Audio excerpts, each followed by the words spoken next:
एक बार फिर आप सबका जो है वेलकम करता हूँ अपने यूट्यूब चैनल पर। तो आज हम बात करेंगे सर्कल की। ये बहुत ही कॉमन सा टॉपिक है, आप सब 9th से पढ़ 9th में पढ़े होंगे, 8th में सुने होंगे सर्कल के बारे में, 10th में भी आपने पढ़ा। आज हम बात करेंगे सर्कल की और उसकी ऐसी प्रॉपर्टीज जो शायद आप अभी तक नहीं पढ़े होंगे, उसकी इक्वेशंस के बारे में बात करेंगे। सर्कल, आखिर सर्कल क्या है? सबसे पहले स्टार्ट करते हैं इसके डेफिनेशन से। डेफिनेशन में लिखा हूं, it is the locus of a point. अब यहां लोकस एक वर्ड है, locus of a point is the locus of point on a plane whose distance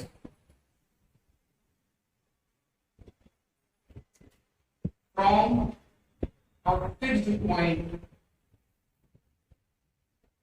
is, उस fixed distance को फिक्स कर सकते हैं, कांस्टेंट प्लस में लिख रहा हूं इज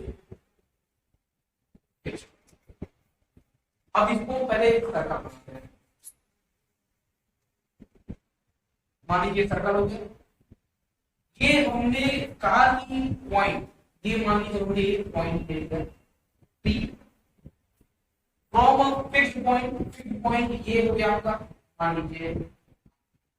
अब मैं आपको बता दूं कि फिक्स्ड पॉइंट ही जो है सर्कल का सेंटर है, और ये डिस्टेंस हो गई फिक्स्ड डिस्टेंस, और ये जो डिस्टेंस हो गई इसकी, ये हो गई r, जिसे हम बोलते हैं रेडियस ऑफ। अब ये कह रहा है कि जो इसकी लोकस, लोकस आप पढ़े होंगे, फिर से बताते हैं, रिवाइज हो जाएगा। कोई भी पॉइंट का लोकस कहने का मतलब कि वो पॉइंट जिस पाथ में मूव कर रहा हो, हम उस पाथ की इक्वेशन बताते हैं, वही हमारा क्या होता है, लोकस होता है। अब मान लीजिए ये इसकी कोई कोऑर्डिनेट दे देता हूं, भाई पॉइंट है x, k, और इसके पॉइंट मैं ले लेता हूं x1, सिंपल बात है, डिस्टेंस फॉर्मूला से क्या लिखोगे आप, x1 minus h, x1 minus h, distance formula लगाऊं का whole square plus y1 minus k का होल स्क्वायर इक्वल्स टू। अब देखिए लोकस की बात कर रहे हैं, तो यहां x1 को मैं लिख देता हूं x माइनस h का होल स्क्वायर प्लस ये हो गया y माइनस k का होल स्क्वायर बराबर। ये हमारी इक्वेशन होती है सर्कल की। अब अगर यही जो पॉइंट हमने यहाँ पे h कॉमन के लिया है, अगर ये सेंटर ओरिजिन हो जाए, जिसे बोलते हैं स्टैंडर्ड सर्कल के बारे में बात करते हैं, ये अगर 0,0 हो जाए, तो यही हम इसको लिखते हैं, क्या यहाँ पे 0 कर दीजिए, h को k की जगह पे हो जाता है हमारा x square plus y square equal to r square.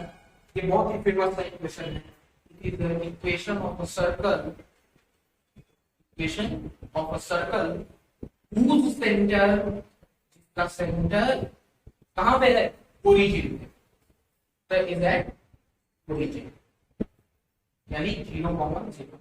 और ये ऐसे सर्कल को रिप्रेजेंट करता है जिसका जो है सेंटर कहां पे है, h, k पे। ये हमने बात की सर्कल। अब हमने जो है ज्योमेट्री में, जो है कोऑर्डिनेट ज्योमेट्री में पढ़े रहते हैं स्ट्रेट लाइन के बारे में। स्ट्रेट लाइन में हमने एक पढ़ा था इक्वेशन ऑफ सेकंड डिग्री पर, सेकंड डिग्री कर्व की इक्वेशन हम पढ़ते हैं। अब मान लीजिए वहां पे जो मैंने लिखा था x माइनस h का whole square plus y minus k का whole square equal to r square, इसको मैं एक्सपेंड करता हूं, जो है x square plus h square minus 2xh plus y square plus k square minus 2ik equals to r। अब मैं x square plus y square minus 2hx minus 2ky plus h square plus k square, ये minus आ गया r square equal to. ये हमारी equation of circle है, इसको मैंने एक्सपेंड किया। अब इसको कंपेयर करते हैं सेकेंड डिग्री कर्व के equation. Equation of second degree curve क्या था भाई, x स्क्वायर अगर मैं मान लीजिए यहाँ पे ये जो एच को मैं किससे रिप्रेजेंट कर दूं, माइनस से रिप्लेस कर दूं, और के को मैं कर दूं, तो ये इक्वेशन बन जाएगी x square plus y square plus minus ये 2gx प्लस 2fy प्लस ये सारी वैल्यू क्या है हमारी कांस्टेंट है, तो इसको मैं लिख देता हूं c plus c equal to 0। Note कर लीजिए ये हमारी है सर्कल की standard equation x square plus y square plus 2gx plus 2fy plus c equal to 0 where its centre is, इसका जो सेंटर होता है वो क्या है, सेंटर हमारा है माइनस जी कॉमा माइनस एफ। अब बात आती है कि अब इसमें हम रेडियस कैसे फाइंड करें। रेडियस की वैल्यू क्या है, तो यहां से आप लिख सकते हो r square can be written as h square plus k square minus c, c ये इसकी टोटल वैल्यू माइनस एच को कैसे किससे रिप्लेस किया, माइनस जी से, एफ को ओ सॉरी के को मैंने किससे किया था, एफ से, तो यहाँ पे आ गया g square plus f square minus c, यहाँ आर स्क्वायर सिंपल इस सर्कल की जो रेडियस आती है r equals to root over g square plus f square. अब इसको कंपेयर करते हैं एक बार हम सेकेंड डिग्री का, सेकेंड डिग्री का क्वेश्चन हमने स्ट्रेट लाइन में क्या पढ़ा, ax square plus 2hxy plus dy square plus 2gx plus fy plus c equals to 0। और मैंने सर्कल की लिखी थी x square plus y square plus 2gx plus fy plus c equals to 0। इन दोनों को मैच कीजिए, कुछ क्या कॉमन है, या मैं कोई भी सेकेंड डिग्री कर्व की इक्वेशन दी है तो कर्व सर्कल होगा, हम कैसे बताएंगे कि वो कर्व जो है सर्कल होगा। तो सिंपल से एक चीज हमें पता चल रही है कि यहाँ पे एक्स वाई टर्म कोई नहीं है सर्कल। इसका मतलब क्या हो गया, पहली बात जो हमें पता चलती है यहाँ से कि coefficient of x y should be equal to 0। Note करिए बहुत ही इंपॉर्टेंट पॉइंट कि किसी भी कर्व के लिए वो सर्कल कब होगी, वो तब सर्कल होगी जब उसका एक्स वाई का जो कोएफिशिएंट होगा वो कितना होगा, 0 होगा। दूसरी बात यहाँ पे देखिए एक्स स्क्वायर का कोएफिशिएंट 1 है, वाई स्क्वायर का कोएफिशिएंट क्या है 1। तो यहाँ पे देखिए coefficient of x square should be equal to coefficient of, तो आप कह रहे हो कि दो चीज को पता चल गई सर, अब तीसरी क्या चीज है, तीसरी चीज यहाँ पे है लेकिन वो हमें क्या है ठीक नहीं है भाई, पूरी रेडियस क्या होनी चाहिए, रेडियस वैल्यू अभी मैंने लिखी root over g square plus f square minus c. अब अगर ये वैल्यू नेगेटिव हो गई, इसकी value g square plus f square minus c value negative हो गई तो रूट में तो होगा नहीं, इसकी वैल्यू कुछ आएगी नहीं, यानी इमेजिनरी हो जाएगा।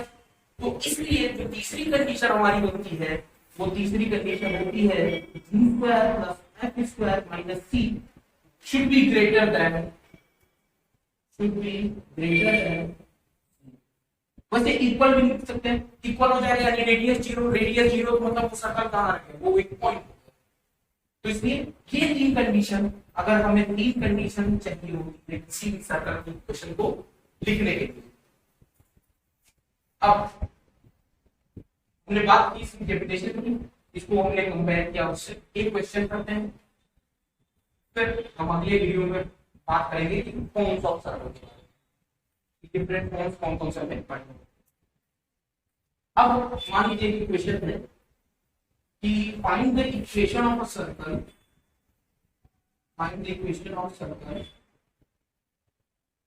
whose center lies on